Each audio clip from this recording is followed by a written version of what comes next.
You ever notice how every good story starts with the kind of day that's just too perfect? Well, that's how mine started, a Saturday so bright, so full of promise, you could practically smell the burgers grilling in the breeze. But if you've ever lived in an HOA neighborhood, you know peace and quiet come with a price. And in Redwood Grove, that price had a name: Karen Wellington. Now, don't get me wrong, I didn't move out here looking for trouble. Quite the opposite, actually.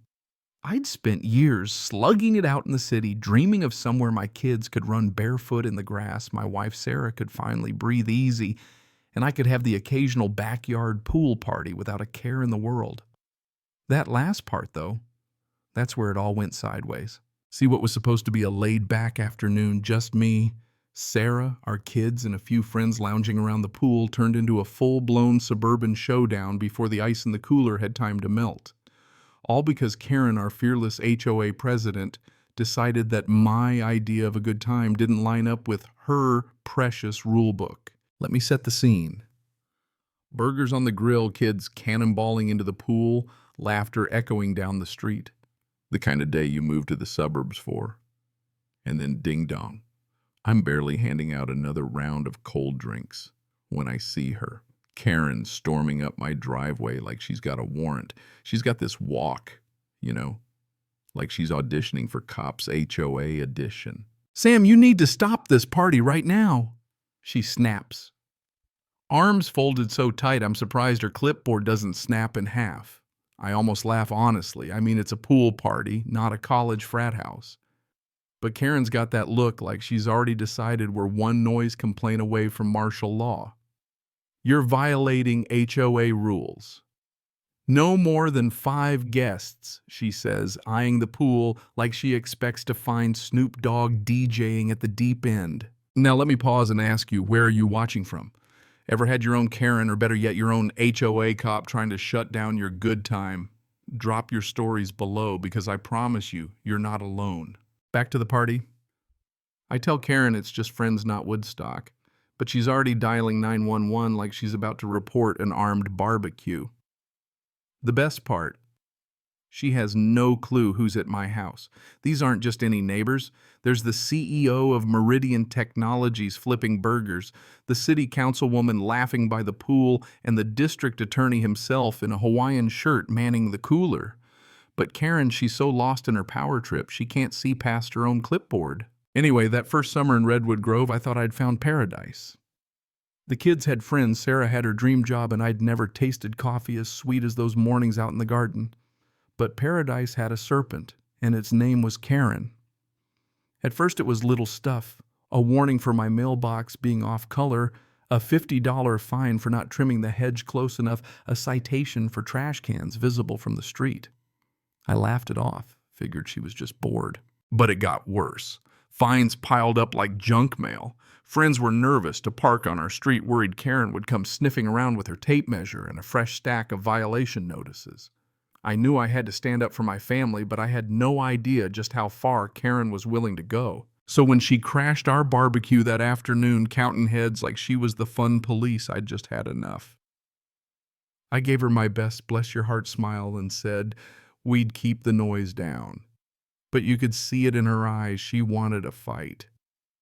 And when the party really got going, kids in the pool, music floating in the air, grown-ups swapping stories, I looked up and there she was, standing at the gate, lips pursed, ready to turn a little fun into a federal case. I knew what was coming. Karen inched over, dropped her voice low like she was making a drug bust. "Sam, we need to talk." I tried to keep it light, but she just kept pushing. "This is an illegal gathering. You're breaking multiple codes." She waved a fresh violation letter in my face like it was a subpoena. "If you don't stop this right now, I'll call the cops." You ever just want to burst out laughing, but if you do, the other person's head might actually explode? That was me. "Karen," I said, "if the worst crime in this neighborhood is too many people at my pool party, I'd say we're living pretty good." But she wasn't hearing it. Next thing I know, she's dialing 911 right there in my backyard. The police show up, 2 officers, clearly just trying to get through their shift without losing their minds. One looks at Karen, then at me, then at the pool. "So, what seems to be the problem?" I tell them the truth. It's a pool party, officer. No one's breaking the law, just a few friends and family enjoying the sunshine. Karen jumps in, voice shaking with indignation. There are too many people, too much noise, I've told him before. The officer sighs. Really? Sighs and says, "Ma'am, unless there's a disturbance, there's nothing illegal happening here." The younger cop gently nudges her away. "You're welcome to file a complaint with the HOA, but there's nothing we can do." The look on Karen's face, like her whole worldview was crumbling, is something I wish I'd caught on camera. And then the twist. As the officers walk away, I lean over to Karen and point out the guests she's just threatened to call the cops on the CEO, the councilwoman, the district attorney. She looks like she's seen a ghost. You know, Karen, not everyone at this party is just your average neighbor. Some folks here could make your life very interesting if you keep pushing your luck. Her jaw drops. She finally realizes she's picked the wrong backyard for her little power play. Now I'd like to say she slunk off in shame, but this is Karen we're talking about. Instead, she starts backpedaling. "I was just trying to keep things orderly, Sam. It's not personal." But the neighbors are done. Susan, from 2 doors down, steps up, quiet. Susan, who's never said boo to a goose, "Karen, you've gone too far." Mr. Thompson chimes in. "We're tired of walking on eggshells." One by one, people start speaking up.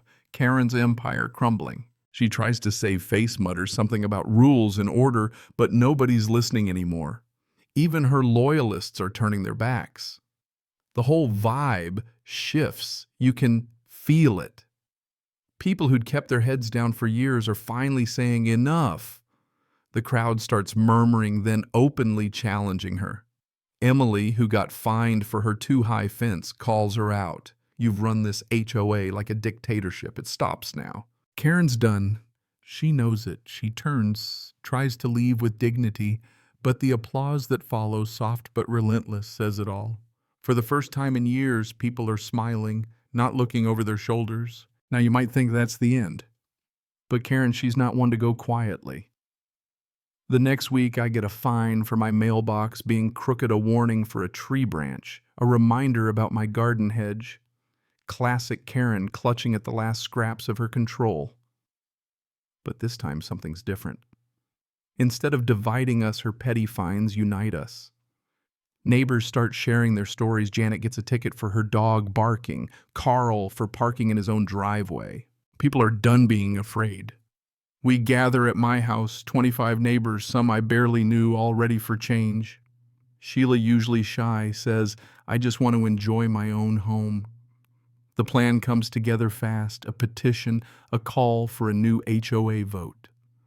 The day of the meeting, the room is buzzing. Karen stands at the front, face tight. I stand up, present the signatures. We're done with Karen's leadership. The vote isn't even close. Karen's out. The bylaws are rewritten. By the time she walks out, silent, defeated Redwood Grove feels lighter, freer. For the first time in a long time, we all breathe easy. Funny thing is, I never wanted to lead anything. I just wanted peace for my family. But standing up. Together, we found something better than peace. We found community. The new board listens, the rules make sense, and nobody's afraid to speak up anymore. Barbecues, laughter, kids in the pool, life is back to what it should be. And you know what I learned? Something: power only works if we give it away. Stand together, and even the worst, Karen can't keep us down forever. So tell me, where do you stand on all this? Have you ever stood up to a bully, HOA or otherwise? Drop your story below. Because at the end of the day, justice isn't about one person, it's about all of us, deciding together what kind of neighborhood we want to live in. If you've got a story, good, bad, or hilarious, about an HOA run amok, don't keep it to yourself. Share it below, and let's remind the Karens of the world, they don't get the last word. We do.